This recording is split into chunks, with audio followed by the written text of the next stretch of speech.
Okay, government point of view से भी जो है नॉर्मली हम इसको बॉन्ड्स ही कहते हैं कॉर्पोरेशन पॉइंट ऑफ व्यू से भी, बस the difference is in corporations, in public limited companies these are called debenture bonds. These are, even these are the asset backed securities, like you have a guarantee from the Securities and Exchange Commission of Pakistan. So after getting the approval, you launch that fixed income securities in a market. So in if these securities are somehow related to the private sector, we can say it's a debenture bonds. Or if it's related to the government, we can say that it's government bonds. Sometime in debenture bonds, the prices of debenture bonds can vary.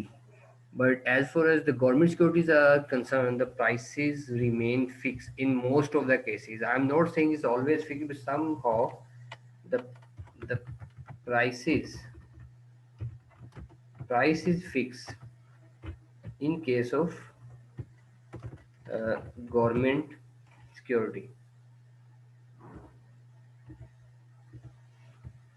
In case of government security, but the price may vary.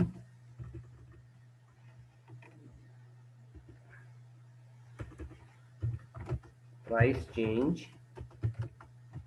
in case of debenture. तो debenture bond के अंदर एक ये भी condition होगी कि normally according to the market condition the price can change, and if the price is changing, frequently changing in the market, it means the return will change. Return will also change. Now we will discuss how the return will change after the changes in the prices. And लेकिन एक चीज़ तो इसमें ये भी है कि आप लोगों ने तो ये पढ़ा हुआ है कि जो बॉन्ड्स हैं, जो फिक्स इनकम सिक्योरिटीज़ हैं, इसका रिटर्न सेम रहता है, और now it's return, the return will also change. ये कॉन्ट्राडिक्शन है नॉर्मली. जब हम इसको फर्स्ट टाइम रीड भी करते हैं बॉन्ड वैल्यूएशन को, तो थोड़ी कन्फ्यूजन भी रहती है. As a student point of view से भी देखें तो इस चीज़ को आपने बड़ा फोकस्ड होकर इस चीज़ को देखना है कि ये जो मैंने अभी आर्गूमेंट किया है कि रिटर्न विल चेंज, तो इसकी हम डिस्कशन करते हैं कि how that return will change. Actually what I am saying, the price will change, it means a market price will change. Market price, bond की स्टेटेड प्राइस कोई भी हो सकती है, but market price of that bond can change. If market price is changing, market price can change. Once the market price change, your return will also change. ये कैसे change होगा देखें. एक तो let's have example. You have a bond with the par value of 1000. stated rate of return जो है, interest rate. ये please mic को थोड़ा सा देखिएगा. उस mic is on.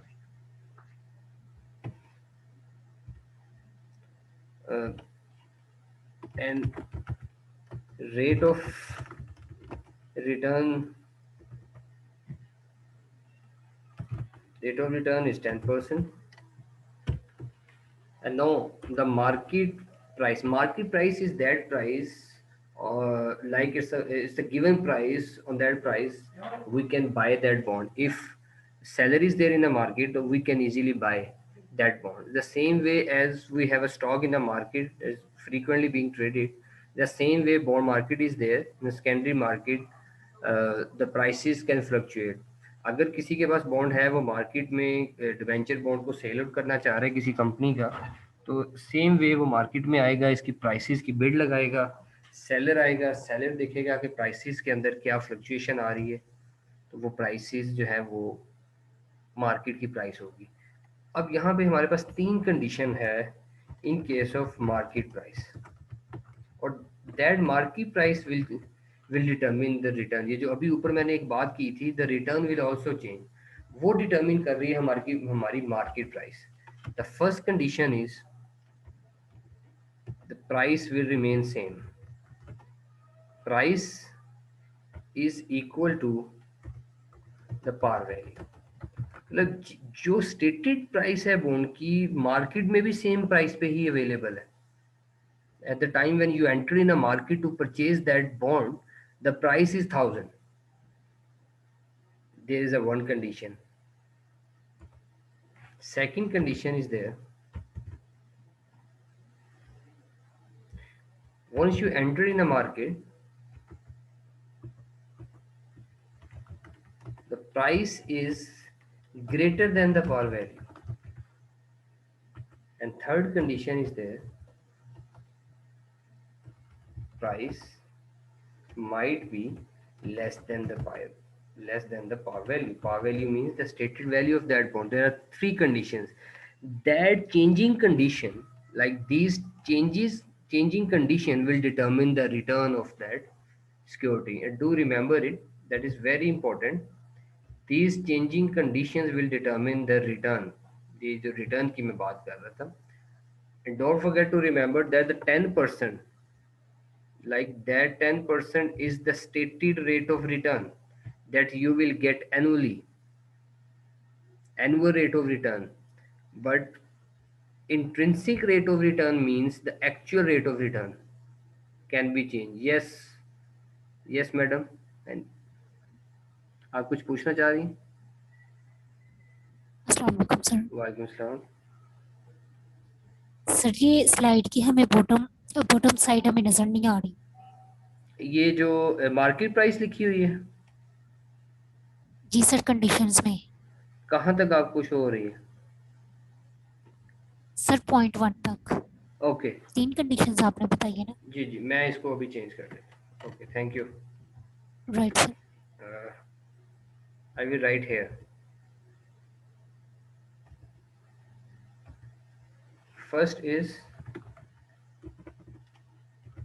price is equal to the par value.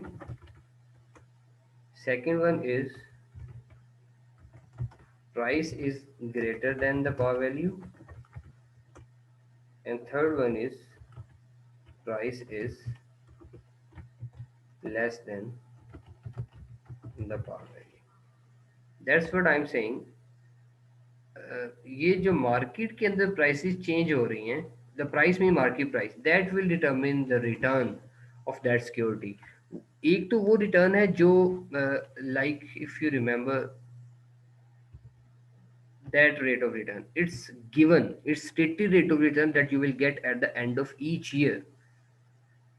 But because of the changing in the market price, your actual return will also change. That 10% rate of return is in a condition that if par value is same, like if your security value is not going to change in the market, so your rate of return is 10%. That 10% is stated rate of return, and that stated rate of return is equal to, I would write here, like stated rate will equal to the actual return. अब यहाँ पे मैंने बात की, ये can you see that blue colour, ये शायद darkness की वजह से नजर नहीं आ रहा होगा. चलें थोड़ा सा क्लियर ही है. Stated rate is equal to actual return. किस कंडीशन में ये ऐसा होगा? Like if we have that condition, अगर मेरी कूपन की प्राइस सॉरी पार वैल्यू मेरी मार्केट प्राइस के इक्वल है, तो मेरा एक्चुअल रिटर्न भी स्टेटेड रिटर्न के इक्वल होगा, दैट इज 10%. अभी कैलकुलेशन में आगे जाके आपको करूंगा, उसमें मैं आपको इसको बड़ा क्लियरली बता भी दूंगा कि how it happens. But in case my market price is higher than the par value, market price is higher than the stated value, it means कि मैंने मार्केट में जब ये बॉन्ड इश्यू किया उस वक्त इसकी एक्चुअल प्राइस हाई रख दी रिटर्न से, या जब मैं मार्केट में परचेज करने गया तो इसकी एग्जिस्टिंग वैल्यू जो थी वो पार वैल्यू से हाई थी. अब ये कैसे हो सकता है? Like eight the time of beginning of issuance of that fix income security, if the repute of that company is good, or it's a multinational company, or market value is very good, then that particular company can issue its security on a premium. Thus, just because of the market reputation, the security price can be higher. क्यों इसकी ज़्यादा हो सकती है? Because अब अभी पाकिस्तान में भी देख लेना, अगर यूनिलीवर और पीएनजी के शेयर जैसे ही मार्केट में आते हैं तो everyone is interested to buy दो shares because they can get maximum return on those shares. So same case, if PNG and Unilever or other good multinational companies are going to issue fixed income securities because of the market reputation, everyone will enter into a market to purchase those bonds. So because of that, demand will high comparative to the supply of those bonds. So because of increase in the demand of that security, the price will increase. That is called premium price. Immediately the company will set its premium prices because the company is quite sure that its fixed income security value is higher than the par value. We can easily sell that security at a higher price in the market. That is called premium. In and other way around, there is a company having a very bad reputation, not even a bad reputation, not good in a market. It's a national company also interested to issue the debenture bond in the market, but the repute is not good as much as the multinational company is going to have in a market. So if that domestic company will issue its security into the market, less number of people would be interested to buy. If less number of people would be interested to buy that security, it means demand is not high. If demand is not high, the price will be lower than the par value. Even not even the par value. If people are not interested to purchase, then what will happen? The actual price of that security will be less than the par value. इसकी थोड़ी सी ज़रा आप लोगों में से जो automobile sector में थोड़ा सा इंटरेस्ट रखते हैं, तो अभी ये सुजुकी स्विफ्ट जो गाड़ी है, अगर इसको थोड़ा सा प्रोडक्ट के साथ लिंक करें तो वो नॉर्मली पार वैल्यू से कम पे मिल जाती है। अभी थोड़ी सी ज़रा उसकी उन्होंने न्यू मॉडल बंद कर दिया, लेकिन in 2017 I just got to have experience to purchase that vehicle. तो वहां पे मार्केट में 10 to 15,000 लेस वैल्यू पे भी वो परचेज आप कर सकते थे, just because of less demand of that product. तो सेम केस आपको पता है मार्केट में हायर प्राइसेस पे भी आप परचेज कर सकते हैं। तो that is simply the market equilibrium. ये माइक प्लीज देखिएगा किसका ऑन है। चलिए मैंने बंद कर दिया। ओके, अब मार्केट में सप्लाई और डिमांड का जो बैलेंस है, इसकी बेसिस के ऊपर प्राइसेस डिसाइड होती हैं। That is called free market concept. In perfect market competition, यहाँ पे इकोनॉमी की एक टर्म है perfect market competition, means buyers are willing to pay the same amount as the sellers are interested to get the amount. Seller जितनी amount लेना चाह रहा है मार्केट में after selling the product, buyer भी उतनी ही देना चाह रहे हैं। That means the perfect market competition. दोनों की चॉइसेस में दोनों के डिफरेंसेस नहीं है। तो इस केस में क्या होगा, मार्केट प्राइस और पार वैल्यू सेम होगी। तो उस कंडीशन में स्टेटेड रेट ऑफ रिटर्न और actual rate of return same होगा। अभी मैं एक्चुअल पे आता हूँ कि एक्चुअल कैसे हम करते हैं। स्टेटेड तो आपको पता चल गया। जैसे ही मार्केट प्राइसेस चेंज होती हैं, either your security would be on a premium price or on a discounted price, your actual return will change. That return, the actual, that's what you are getting after purchasing the security, is called actual return. The stated rate of return is a return. Once you enter in the market, you can see that okay, the 10% is stated rate of return that is stated on the security. At least you will get that return. But because of the fluctuation in the market price, your return can change. ये That return, that return actually is related to actual. अब इसके ऊपर आते हैं कि कैसे। अब जैसे मैंने आपको बताया कि मार्केट के अंदर मार्केट इंफॉर्मेशन और कंपनी की रिप्यूट डिसाइड करती है कि आपके जो बॉन्ड की प्राइस वो हाई होगी या लो होगी। It's a same as your stock market works, the same your bond market also work, but somehow it's a primary or secondary level। वो OTC और स्टैंडर्डाइज मार्केट है, बॉन्ड मार्केट इतनी standardise नहीं है कंपेरेटिव टू स्टॉक। अब आते हैं कि ये जो हम अभी डिस्कशन कर रहे थे, इसमें कैसे मैं ये कह रहा हूँ कि आपकी प्राइसेस जो है वो चेंज होगी. Now we have another option. If my price is greater than the par value, market price is greater than the par value, my stated return, यहाँ पे जो stated return की बात कर रहा हूँ is greater than my stated return, यहाँ पे अगर हम बात करें sorry is greater than the actual return, मेरा actual return कम होगा. In case if I am having discount, its price PRICE, in case of discount my stated return will be less than the actual return. अगर कोई bond discount पे available है market में तो आपको overall return उसका ज्यादा मिलेगा, एक्चुअल रिटर्न आपको ज्यादा मिलेगा. That is called discounted. Yes, anyone wanted to say something?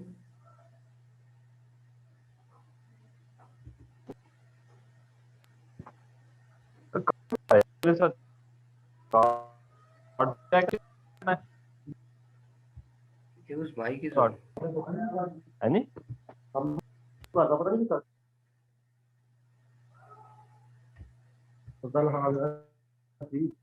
ये अब्दुल्ला से कहिएगा उसका फ्रीक्वेंटली माइक ऑन हो रहा है.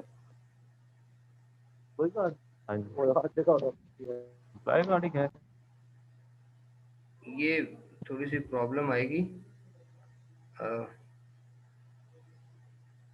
प्लीज उसे इन्फॉर्म कीजिएगा. ओके, अब ये थोड़ा सा क्लियर कीजिएगा, इसकी अभी कैलकुलेशन भी करते हैं. If your bond price is at a premium, अगर वो प्रीमियम प्राइस पे है तो your actual return will be less than the stated 10%. और if your bond is like on a discounted price, your actual return will be higher. Now let's have an example. इधर ही मैं अभी example करता हूँ कि फिर उसके बाद मैं रिमूव करूँगा. अभी हमारे पास ये प्राइसेस है पार वैल्यू. लेट्स सपोज हमने 1000 का एक मार्केट में परचेज किया बॉन्ड, और 5 इयर्स तक, अगर यहाँ पे हम इसकी बात करें तो 10% इसका 100 बना. 5 इयर्स तक स्टार्ट के ऊपर हमने 1000 पे किया, और फॉर 5 इयर्स टोटल जो रेट ऑफ रिटर्न, मुझे टोटल पेमेंट जो मिली that is 500. And at the time of maturity मुझे 500 के साथ कितनी अमाउंट मिली? 1000, क्योंकि ये रिटर्न जो है ये बायबैक होता है. जैसे ही आपकी सिक्योरिटी की मेच्योरिटी खत्म होती है कंपनी बायबैक कर लेती है. You can see that here the net effect is, कितना नेट इफेक्ट बना? मुझे कितनी वैल्यू मिली? इस टोटल 1500, और 1500 में से 1000 मिला तो मुझे वैल्यू मिली 500. Now you can divide that 500 over 1000. अगर वैसे मैं बात करूं 500 फॉर 5 इयर्स, तो 500 टोटल मुझे मिला, तो एनुअल रिटर्न मुझे कितना मिला? 100. तो in that case the rate of return, annual rate of return is 10%.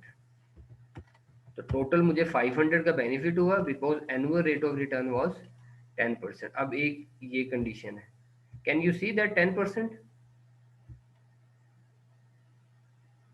Yes sir. Okay, अब ये एक्चुअल में है कि अगर 1000 में मार्केट में एक स्टेटेड प्राइस थी और आपने भी 1000 ही पे ऑफ किया है, ये एक कंडीशन में आपके पास आई. Now another condition is if you purchase that security for 1100. now what you will get? First you will get 500 plus at the end of 5 years again you will get 1000. now what is the net effect? It's 400. 400. it means कि जब premium पे था तो आपको total 1000 पे होगी. Sorry redemption जो होगी ये फेस वैल्यू पे ही होगी ना? जी जी, वो is always on a face value. अब यहाँ पे आपके पास 400 आया। यस। अब इस 400 के अकॉर्डिंगली आप देखें कि आपके पास 100 वैल्यू जो है वो कम हुई। ठीक है, इस हिसाब से आप इसकी परसेंटेज ऑफ रिटर्न निकालेंगे, आपको एनुअल जो है, एनुअल रिटर्न जो है वो कितना पड़ा इसमें। अगर इस केस के हिसाब से हम देखें, इस फॉर 5 years, तो वी गॉट 80, हमें एनुअल 80 पड़ रहा है। तो अगर 80 के पॉइंट ऑफ व्यू से हम देख रहे हैं कि हमें जो है वो रिटर्न कितना मिल रहा है, it's 8%। We got 8% rate of return in case if bond is ना प्रीमियम। अब ये एक्चुअल कैलकुलेट हो रहा है, डू रिमेंबर इट, स्टेटेड तो 10% था, प्रीमियम की फॉर्म में हमें कितना मिला, 8%। Now in case if value is discounted 900, annual 10% plus at the time of maturity we will get 1000. Now the value is net value हमारे पास यहाँ पे 1000 से 15 इट्स 600। तो 600 के केस में what we will get is 12%। तो आप देख सकते हैं कि डिस्काउंटेड, इफ यही चीज मैंने नीचे स्टेटमेंट में भी लिखी थी, if your price mark that 900 is your discounted price in a market, if your market price is less than the par value, that is 100, the 100 price that you will get at the time of maturity as well, your actual rate of return is greater than the stated value, that is also mentioned at a third point here। ये third point में भी मैंने यहाँ पे यही third point यहाँ पे mention किया है। सेकंड आपका सेकंड कंडीशन से है और फर्स्ट आपका ये है। इसकी आगे जाके मैं आपको कैलकुलेशन भी बताऊंगा। अभी आपको सिर्फ ये पर्पस था यहाँ पे इस फर्स्ट स्लाइड की डिस्कशन का कि आपको बड़ा क्लियरली इस चीज़ का पता होना चाहिए कि मार्केट में जब स्टॉक ट्रेड होता है, same way when your fix income security is being traded in a market, actual return is somehow different from the stated return. That actual return is called intrinsic value of that security. The intrinsic value means a hidden return. Hidden return आपको कैसे पता चलेगा? You can only calculate intrinsic value of that bond after the calculations, or that intrinsic value will trigger you to invest in that security. If you don't know how to calculate the intrinsic value of that security, you would not be able to make certain decisions, the fruitful decisions. तो as a student point of view से अगर आपको ये चीज याद है, prices की fluctuation से premium, discount and par value, that fix income security concept, and later on when we will particularly talk about the investment in the portfolios, or other we will discuss other instruments in capital market, so that concept will help you there in understanding those concepts. तो ये बहुत important है आपको इस चीज पे discuss करना कि in what conditions our stated rate of return is higher than the actual, and on what conditions actual is higher than the stated, or there is only one option that will determine those things, it's your market price. Market price at the time of issuance of new security or even at the time of buying and selling. देखिए ना, एक stock, एक fix income security का bond है, उसकी total maturity है 10 साल, आप मार्केट में एंटर हो रहे हैं आफ्टर 5 years, तो इट मीन्स कि 5 years are over and remaining 5 years are there, तो बॉन्ड मेच्योरिटी इज 5 years। तो आप ये जितनी भी कैलकुलेशन करेंगे ये रिमेनिंग के ऊपर करेंगे। तो जब 5 साल के बाद आप एंटर होते हैं तो उस वक्त स्टॉक की, या सॉरी, आपकी सिक्योरिटी की प्राइस क्या है, that price is very important. अब ये जो आपके पास एक्चुअल आ रहा है, that actual is also called yield to maturity. आपको याद होगा लास्ट लेक्चर में एक जगह लिखा हुआ था IRR is equal to yield to maturity in bond valuation. तो that yield to maturity means your yield में return to maturity, over the maturity. Whatever return that you will get over the maturity is called your yield to maturity. That yield to maturity is different from the coupon rate. अब इसी को अगर मैं technical way में लिखूं, yield to maturity, यहाँ पे जो एक्चुअल है yield to maturity is greater than the coupon rate if, अब कंडीशन क्या है हमारे पास, किस कंडीशन में ये होगी, if market price is less than the par value. अगर मार्केट प्राइस आपकी पार वैल्यू से कम है, your yield to maturity will be higher than the coupon rate. और ये जो अभी हम जिसको मैं एक्चुअल की बात कर रहा था, that actual is your yield to maturity. इसकी कैलकुलेशन का मेथड है और मैं आपको वो नेक्स्ट जब हम डिस्कस करेंगे इसकी कैलकुलेशन में मैं आपको बता भी दूंगा. That yield to maturity is the actual rate of return. It's a hidden intrinsic value that is not openly available. You can get that value after the calculation. How you will calculate it? First of all, you will see, okay, what are my cash flows and what are the inflows. Yes, Gaurav. Sir ये जो हम पढ़ते होते थे x interest और कम interest cumulative, ये वो concept. Sorry, आवाज आपकी कटी. मैं कह रहा हूँ कि हम पढ़ते होते थे एक्स इंटरेस्ट और क्यूमुलेटिव कम इंटरेस्ट के नाम Yes, से. ये yield to maturity is your cumulative. That's what you will get. Yes, ये वही चीजें हैं ना. जी जी जी. ये थोड़ा सा इसलिए मैं जरा एक डिफरेंट एंगल से भी इसको डिस्कशन कर रहे हैं कि अभी हमने वो स्टेटेड और क्रैम मटेरियल की तरफ नहीं जाना. मैं ये सिर्फ चाह रहा हूँ कि आप इस फिनोमिना को समझें कि ये फिनोमिना वर्क कैसे बिल्कुल करता सही है. है सर. तो इस फिनोमिना की अंडरस्टैंडिंग बहुत जरूरी है. That 12% 8% is your yield to maturity. अब आपको ये पता होना चाहिए, अगर मैं शॉर्ट वर्जन में आपसे कुछ चीजें पूछूं कि यील्ड टू मैच्योरिटी और कूपन रेट किस कंडीशन में इक्वल होगा, when your par value is equal to the market value. ये ऊपर मैंने बिल्कुल ये एरो सही है. लगाए भी है. In what condition your yield to maturity is less than the coupon rate, when your market price is greater than the par value. In other words, when your bond price is on a premium in the market. जब premium पे है तो obviously वो return के ऊपर effect करेगी. तो इसकी सिंपल एग्जांपल भी हमने यहाँ पे ली है. अगर आप एक एक्सपेंसिव चीज परचेज करते हैं, एक्चुअल प्राइस से ज्यादा एक्सपेंसिव परचेज करते हैं, तो उस कंडीशन के अंदर आप यही चीज देख रहे होते हैं कि आपको ओवरऑल क्या रिटर्न आ रहा है. तो ये वो इसकी सर कैलकुलेशन है. सिंपली हम ये भी तो सॉरी सर, जी जी. सिंपली सर हम ये भी तो कह सकते हैं ना कि जब उनका शेयर बिक नहीं रहा या बॉन्ड बिक नहीं रहा तो वो चाह रहे हैं किसी तरीके से निकले और वो फिर लूज वो करेंगे. सेम केस इन और जब पाकिस्तान चीज ऐसा ही है. डिमांड है ना इन जिसको. केस ऑफ जी जी. बिल्कुल सही कह रहे हैं. ठीक है sir, thank you sir. Pakistan के केस में, पाकिस्तान ने भी जब इंटरनेशनल मार्केट में यूरो बॉन्ड्स लॉन्च किए, हमने डिस्काउंटेड प्राइस पे किए. क्यों डिस्काउंटेड प्राइस पे किए? क्योंकि इन्वेस्टर को अट्रैक्टिव बनाने के लिए कि उनको ज्यादा रिटर्न मिलेगा.